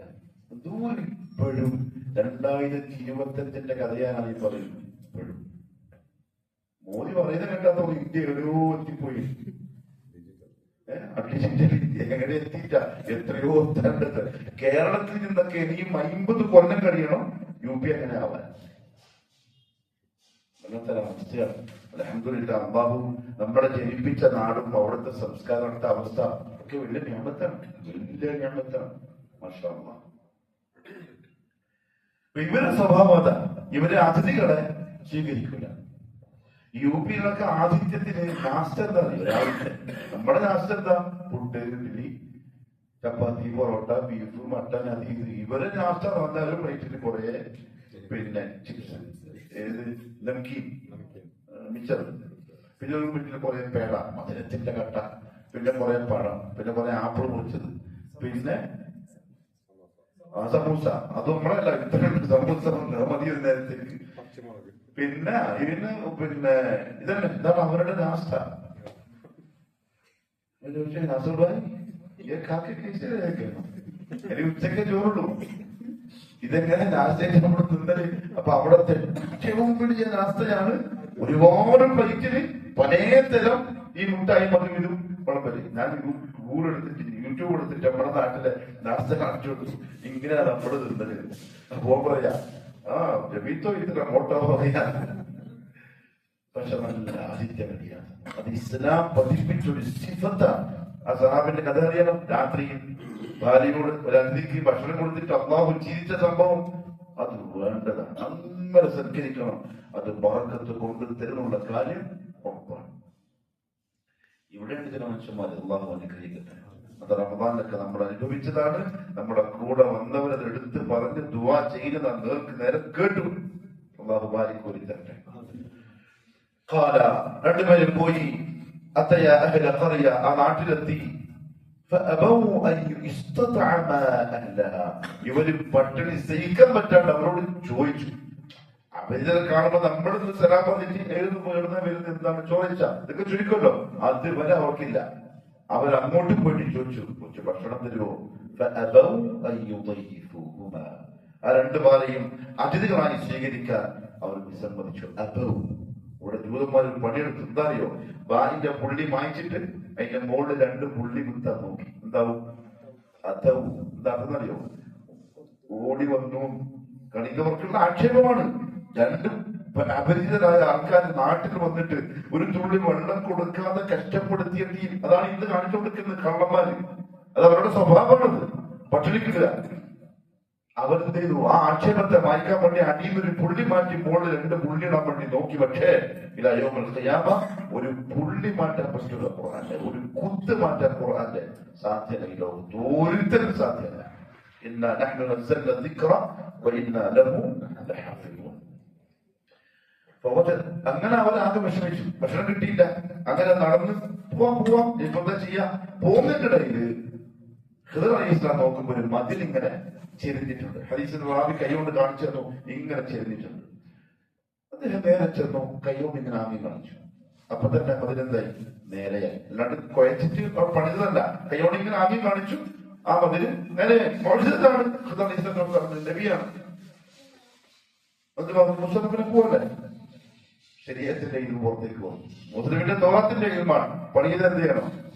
ജോലി ചെയ്ത വിയർപ്പുടങ്ങുന്നതിന് മുമ്പ് കൂലി കൊടുക്കണം. അപ്പൊ മൂസ അലൈഹിസ്സലാം ചോദിച്ചു,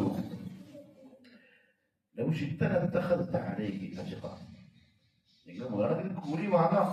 ഒന്നാമത് പണിയെടുത്തു, രണ്ടാമത് ഇവർക്ക് ഫ്രീ ആയിട്ട് കൊടുത്തൂടാ. കാരണം നമുക്ക് ഭക്ഷണം പോലും തന്നില്ല. നിങ്ങൾ ഇതിനാ ഫ്രീ ആയിട്ട് കൊടുത്തിട്ട് പോകുന്നു. ഇത് അലൈഹിസ്സലാം വസ്സലാം ചോദിച്ചു, പറഞ്ഞു, ഇനി നമ്മൾ ശരിയാവില്ല. ആദ്യം നീ മറന്നു, രണ്ടാമത് മനഃപൂർവ്വം ചെയ്തു, പിന്നെ എന്നോട് റിക്വസ്റ്റ് ചെയ്തു, മൂന്നാമത് എന്നെ ഇങ്ങോട്ട് പറഞ്ഞത് അടുത്തത് ഞാൻ ഇത് കാണിച്ചാൽ നമുക്ക് പിരിയേണ്ട സമയമായി, ഇനി പറ്റൂല.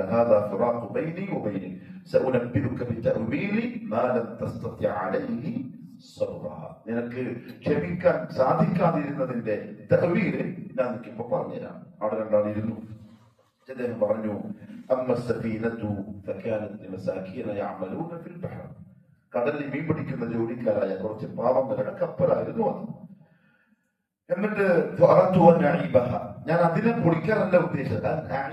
നേരത്തെ വന്ന വാക്കല്ല, പൊളിക്കൽ എന്നുള്ള വാക്കാണ്. പിന്നെ ഹറക്ക എന്ന് പറഞ്ഞാല് പൊളിക്കുക. ഇത് അആബ എന്ന് പറഞ്ഞാൽ കുറച്ചൊരു ഐബുണ്ടാക്കുക. ഞാൻ ഒരു ചെറിയൊരു ന്യൂനത ഉണ്ടാക്കിയതാണ്. എന്തിന്? ബാക്കിൽ ഒരു രാജാവിന്റെ കപ്പൽ വരുന്നുണ്ട്. ഓന്റെ പണി ഓന് കണ്ണ് നല്ലതെന്ന് തോന്നിയ കപ്പല് അതിന്റെ ആൾക്കാരെ കൊന്നിട്ട് കപ്പല് കൊണ്ടെന്ത് ചെയ്യും? പോകും. അപ്പൊ ഇത് കാണുമ്പോൾ ഓണെന്ത് ചെയ്യും? പൊളിഞ്ഞ കപ്പൽ എന്തിന് എന്ന് പറഞ്ഞിട്ട് കപ്പലൊന്ന് പോകും. ഇവരെന്ത് ചെയ്യും? തിരിച്ചു തുറമുഖത്തെത്തുമ്പോ അത് ശരിയാക്കിക്കോളൂ. ഒരു പലക ഇറക്കിയിട്ടേ ഉള്ളൂ. അതാണ് അടിച്ചു വെച്ചാൽ പിന്നെ സംഭവം ശരിയായി. ഞാൻ ചെയ്തത് ആ ആൾക്കാരെ ഈ രാജാവിന്റെ പിടുത്തത്തിൽ നിന്നും രക്ഷപ്പെടുത്താൻ വേണ്ടിയിട്ടാണ്, അല്ലാണ്ട് വെറുതെ എങ്ങനെ ദുൽമ കാണിച്ചല്ല. ആ കൊന്നൊരു കുഞ്ഞുണ്ടല്ലോ, ആ കുഞ്ഞിന്റെ മാതാപിതാക്കള് മുഅ്മിനീങ്ങളായിരുന്നു. പക്ഷെ ഞാൻ പേടിച്ചത് ഈ അപ്പാപ്പുമാക്കും ഈ ചങ്ങായിനോട് ഭയങ്കര സ്നേഹമാണ്. ചില മുഹബ്ബത്ത് നമുക്ക് നഷ്ടങ്ങൾ ഉണ്ടാക്കും.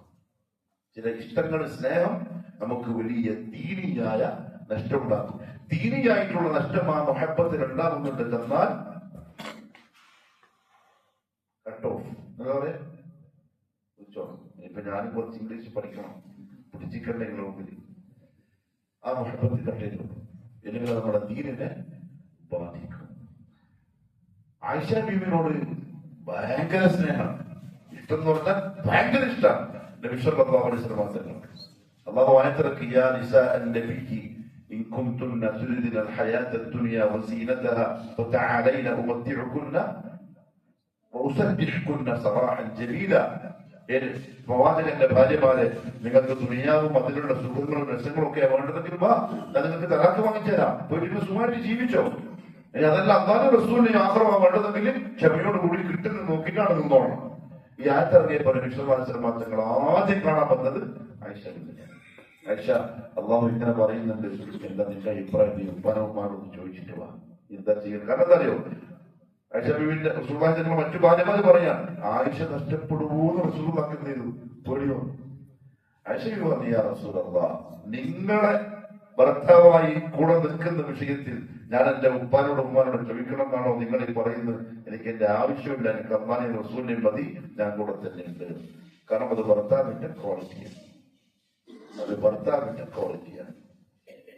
നമ്മളും നമ്മളെങ്ങനെ അളന്ന് നോക്കണം. ശരിക്കും ചില ഭാര്യമാരോട് ചോദിച്ചു നോക്കണം, എങ്ങനെയുണ്ടോ എന്നെ പറ്റി എന്താ അഭിപ്രായം, എന്തായിരിക്കും പറയാ? അഭിപ്രായം ചോദിച്ചാൽ ആ ചിരിയിലുള്ള മറുപടി തൽക്കാലം പറയണ്ട.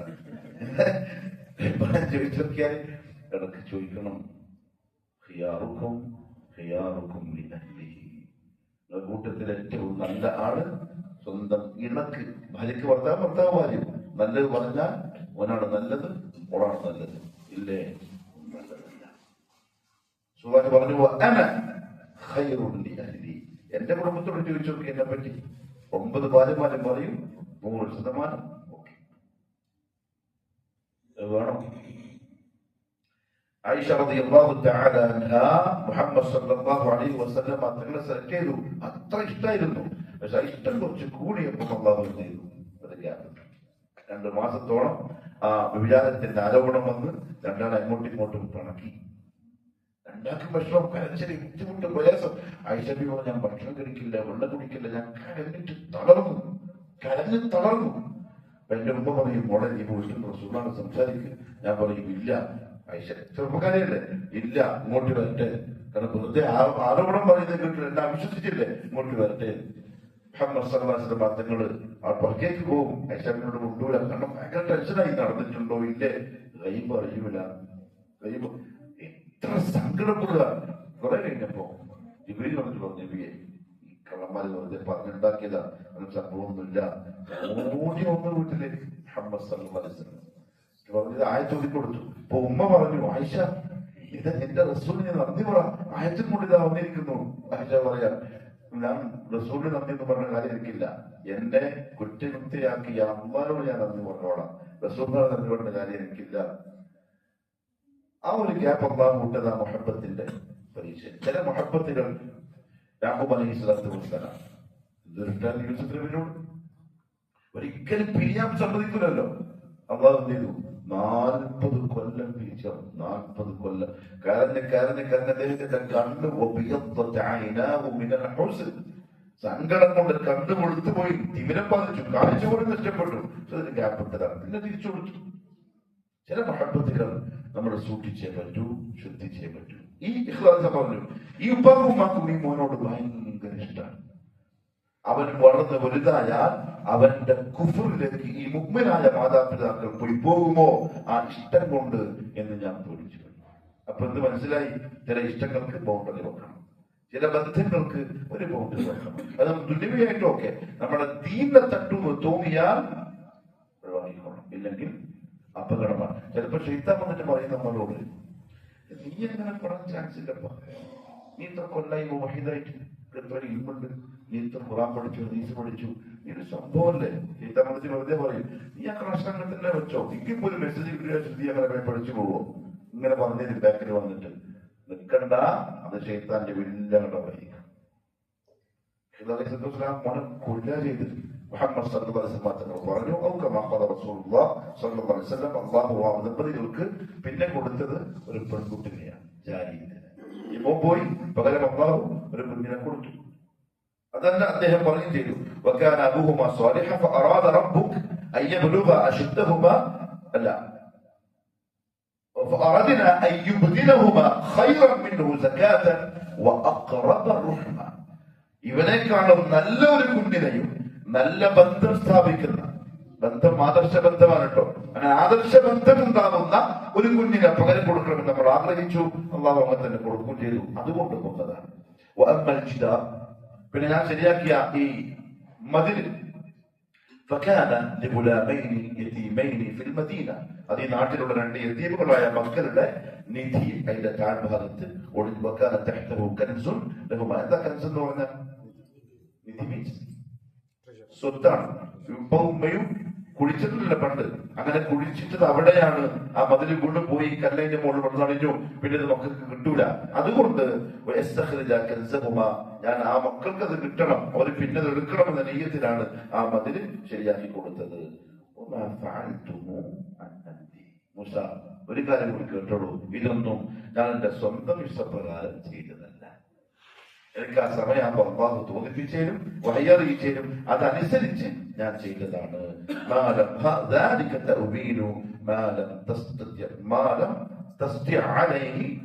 ഇതാണ് നിനക്ക് ക്ഷമിക്കാൻ പറ്റാതിരുന്ന ഈ കണ്ട കാഴ്ചകളെല്ലാം തഅ്വീൽ.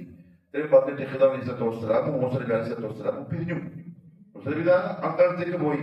ഖിദർ അലൈഹിസ്സലാത്തു വസ്സലാം വേറെ വഴിക്കും പോയി. പിന്നീട് അദ്ദേഹം വഫാത്തായി. ഇന്ന് ജീവിച്ചിരിപ്പില്ല.